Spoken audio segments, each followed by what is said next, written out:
I am so excited for this one. HB has new cards in Vantage Point, and they are some absolute bangers. Um, HB is my favorite corp, and some of these cards are going to absolutely shape HB going forward for a very long time, and the immediate impact of them is going to be felt, and I'm going to really enjoy playing them. So I'm just going to jump straight into it. First up, I believe this is the most important one, is that they have a real agenda. They finally have a real agenda. It's Malaeus City Luxury Line, or just call it Train. I'm just going to call it the Train.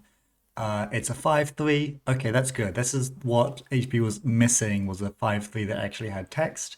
Salvo testing is their default one, and it's so bad. And I hate playing core damage decks. And any deck that doesn't want to be a core damage deck, I just felt miserable because you would just have to run send a message. And if you're not a send a message deck either, like Leo's may be okay with send a message, but oh man, Malaeus has text. It says, as an additional cost to steal, the runner must spend a click.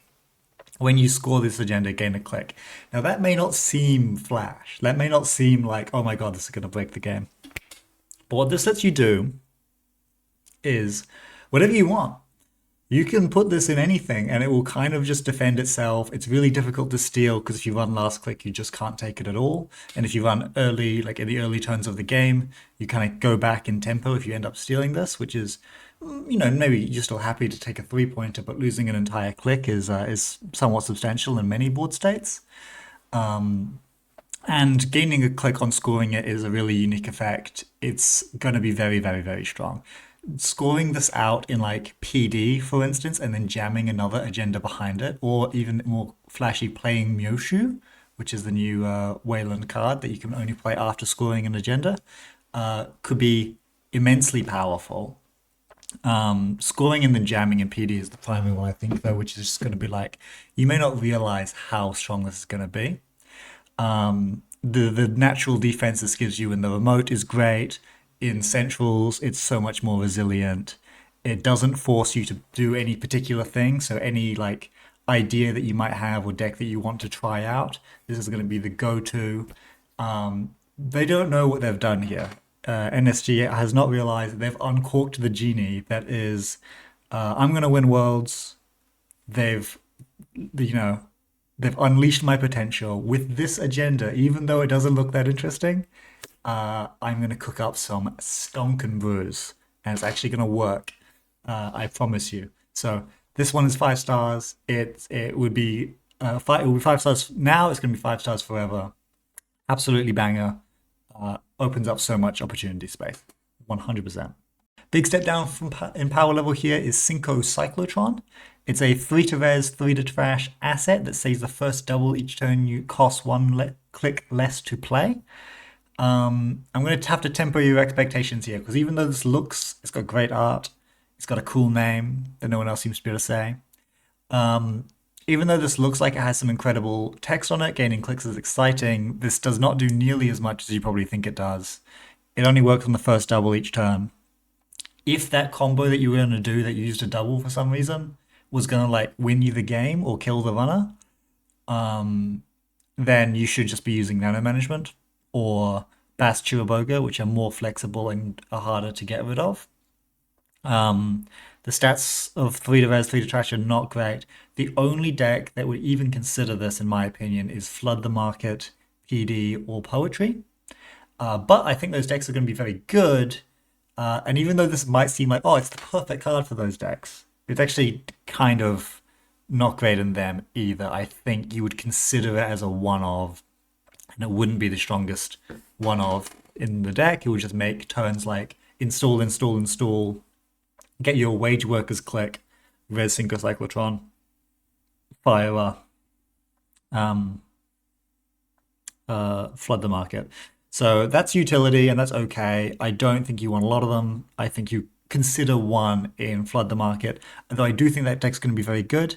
And for that reason, because I do think you run like one of these in what I believe will be a top tier deck, is actually gets 4 stars, even though the text is bad, the stats are bad, and you would never consider this in basically any normal deck. Deck card is super trash, but gets 4 stars anyway, because that's what I said the rating system would work like, and I'm going to stick to my guns there. So yeah, definitely the worst 4-star card, but it's 4 stars. Ansel 2.0, big brother of the old Ansel. It costs 2 more than old Ansel. It costs 8, and it's got 5 strength, which is a lot, 1 more than the old Ansel. It's also got an extra subroutine, which is it can also remove a card from the heap. The text is also different. You can spend 2 clicks to break 2 subroutines. So it's a bit more awkward to navigate through than old Ansel. Now, old Ansel was not great and not widely played, even in Leo, which loves biroids and likes taxing ice, and didn't have a very resilient sentry. Boomy was not great, even though obviously crazy text in Leo, it's not exactly a resilient ice. Ansel 2.0, I think, kind of fills that slot. It doesn't impress me a lot. I think the power level of this one is not so much higher than Ansel.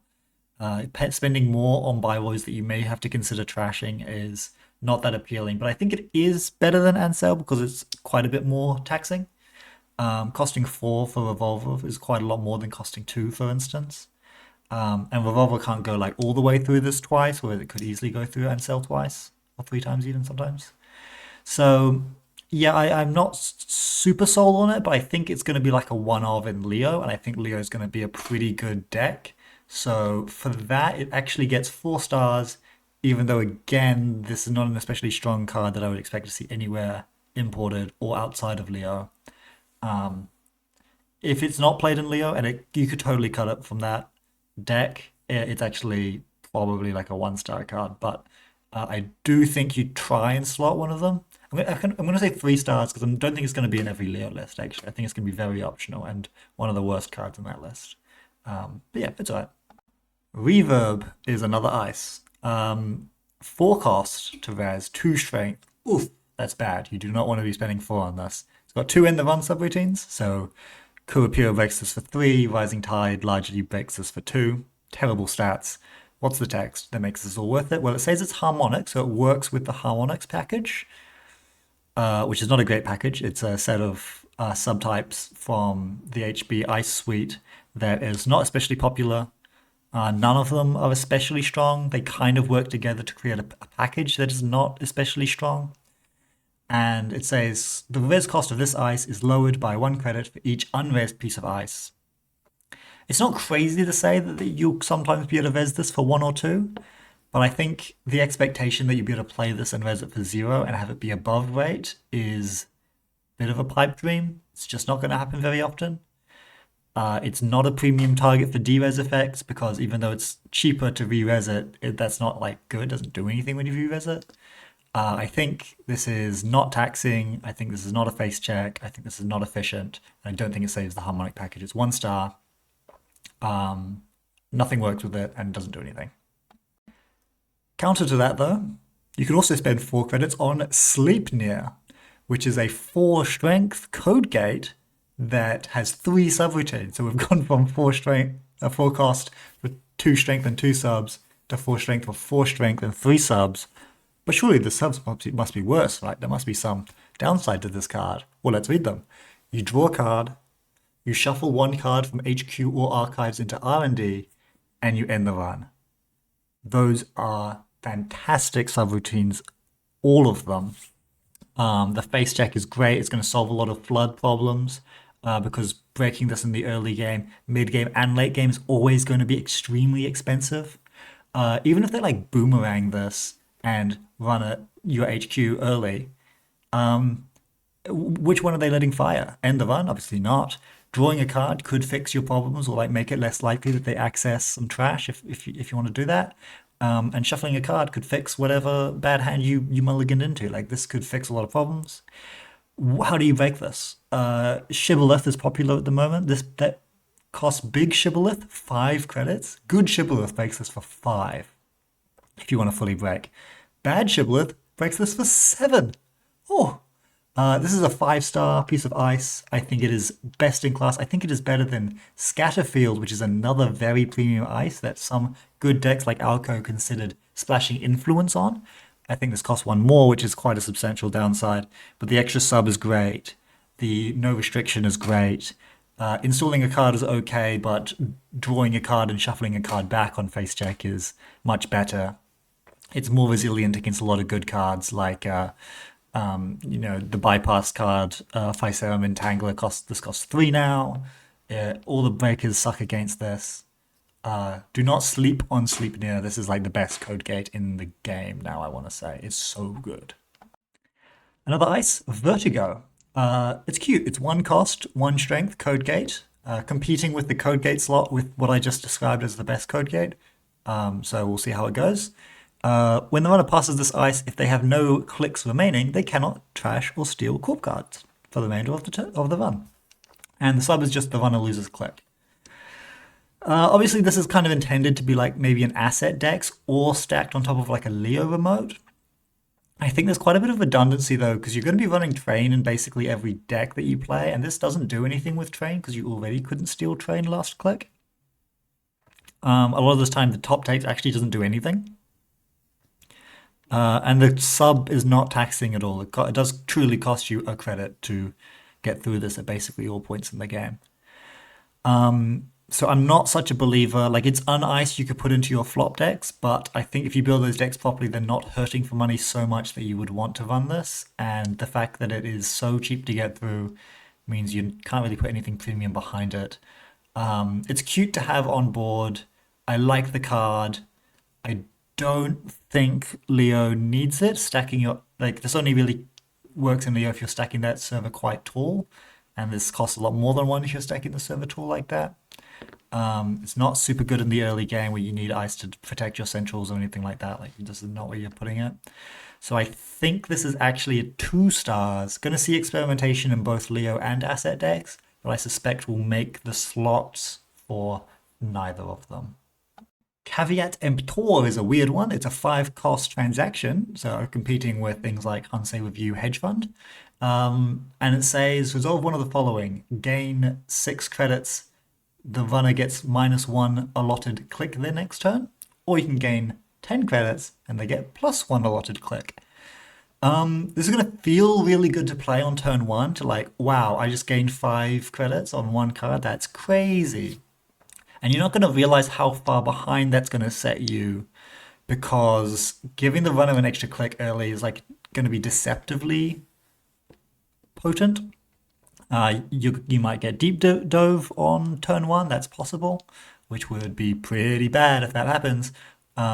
You could get Ritual for 4. Is going to give the runner a lot of resources. Just like if they're just playing efficient cards, then you're not going to be super happy that you gave them the extra click. So the top text is kind of what you need to justify. You need that text to be good in decks that are going to justify this. And the only decks I think that care about this is maybe Thule, but I don't think Thule loves running operations that much.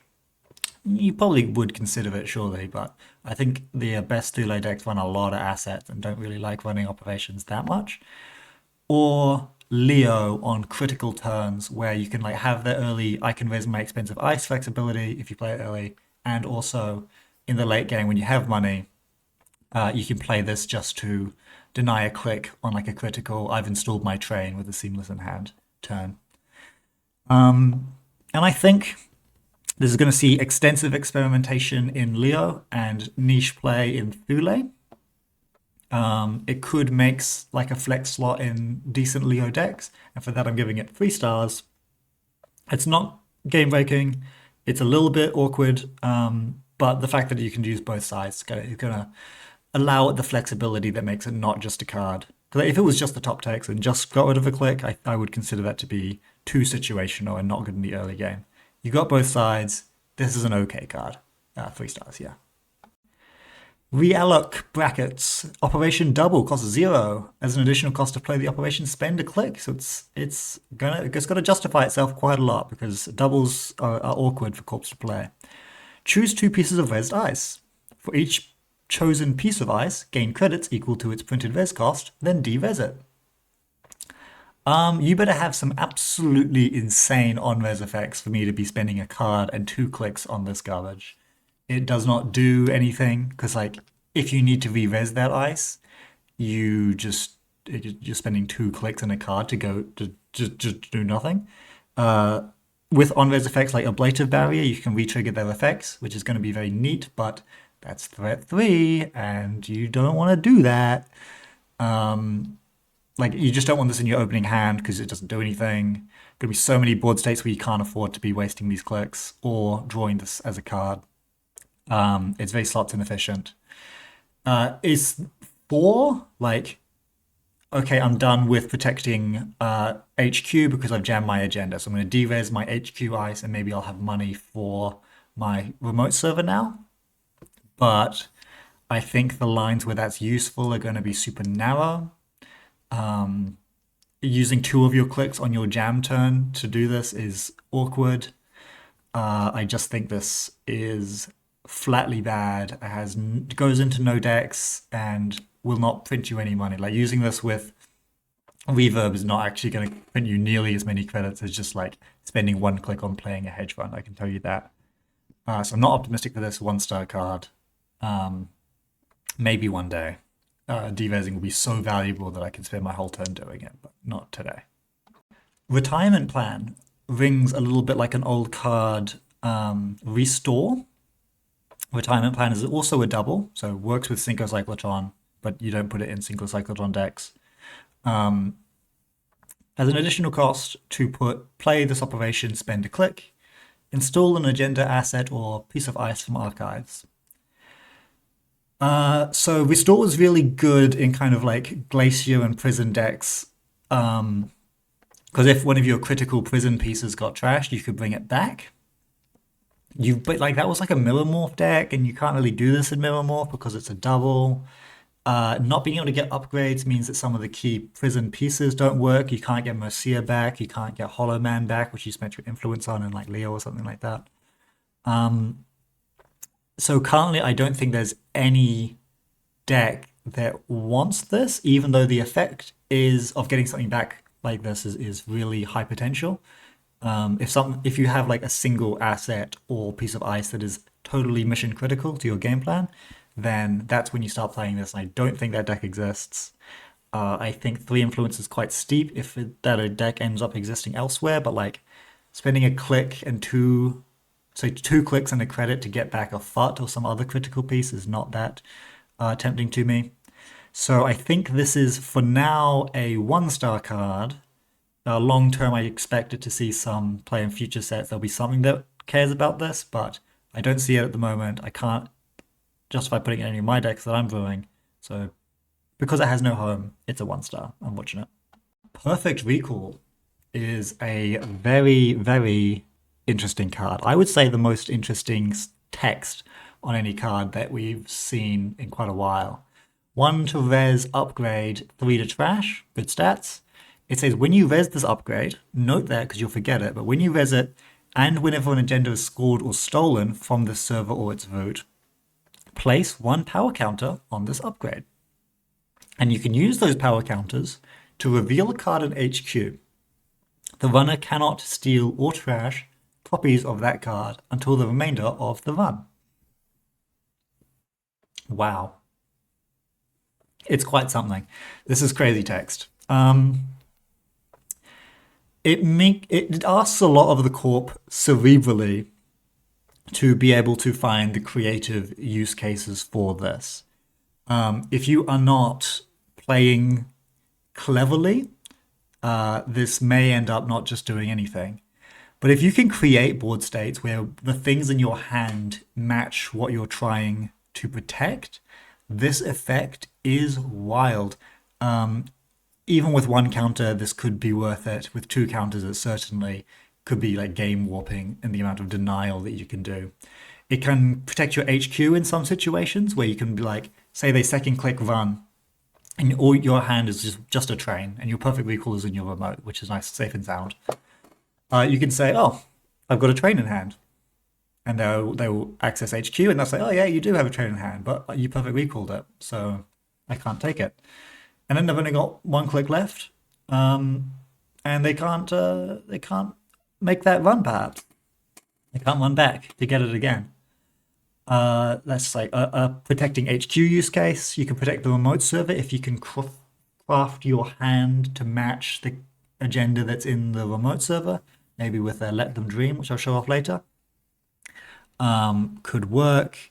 It's just a world of possibilities. It can turn off pinhole threading in some cases, where it's like, oh, I've got a raised Plutus on the board, and I've got a Plutus in hand, and they try and pinhole my Plutus. Well, I show you my Plutus. You can use this multiple times during a run if you have multiple counters. I think that's going to be pretty rare. But you can do so much with this. It's so strange. I don't know exactly how it's going to see play, but I refuse to believe that text this crazy will not see play. So I'm going to give it a 4 stars with the disclaimer that I don't know who runs this, but someone will figure it out and it might take some time. What a creative card. I love it. And that's it for our HB cards. I'm super, super happy with these. I'm very, very excited to play HB again. Obviously, I don't think all of them are going to see play, like with every faction, but the new agenda is so badly needed. Thank you, thank you, thank you for that. Sleipnir is cracked, insane card. Excited to see what Perfect Recall can do. Wow, wow, wow, wow, wow. Yes, HB is going to be good. HB is so back, and go out, have fun with these, and I'll see you in the next one.